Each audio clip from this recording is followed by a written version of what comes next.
Pallarimangalam government vocational higher secondary സ്കൂളിൽ open ഓഡിറ്റോറിയത്തിന്റെയും നവീകരണ പ്രവർത്തനങ്ങളുടെയും ഉദ്ഘാടനം നടത്തി. ജില്ലാ പഞ്ചായത്തിന്റെ ഫണ്ടാണ് പല്ലാരിമംഗലം ഗവൺമെന്റ് VHSSലെ നവതി സ്മാരക ഓപ്പൺ ഓഡിറ്റോറിയത്തിന്റെ നിർമ്മാണത്തിന് ഉപയോഗിച്ചത്. ഡീൻ കുര്യാക്കോസ് MP ഉദ്ഘാടനം നിർവഹിച്ചു.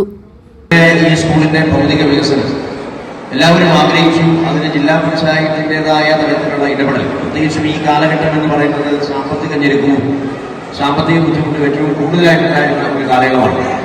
ഇവിടെ ഗ്രാമപഞ്ചായത്ത് പ്രസിഡന്റ്, മറ്റ് ഭരണസമിതി അംഗങ്ങൾ എല്ലാവരും ഉണ്ട്. കക്ഷിഭേദമന്യേ നമ്മളെല്ലാവരും ഈ കഴിഞ്ഞ 5 വർഷക്കാലം അനുഭവിച്ച ഒരു യാഥാർത്ഥ്യം എന്ന് പറയുന്നത് സാമ്പത്തിക ഞെരുക്കത്തിന്റെ പേരിൽ ഒട്ടേറെ പ്ലാറ്റ്ഫോമിലൊക്കെ വലിയ കുറവുകൾ സംഭവിച്ച ഒരു കാലഘട്ടമാണ്.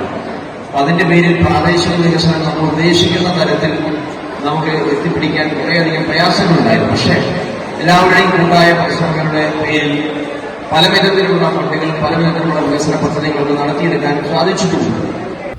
ഡിവിഷൻ മെമ്പർ റാണിക്കുട്ടി ജോർജ് അധ്യക്ഷത വഹിച്ച ചടങ്ങിൽ Khadeeja Muhammad, OE Abbas, Nizamol Ismail, Seenath Maideen, Abubakar Mankulam, Shibi Boban, PK Moidu, Boban Jacob, KM Ibrahim തുടങ്ങിയവർ പങ്കെടുത്തു.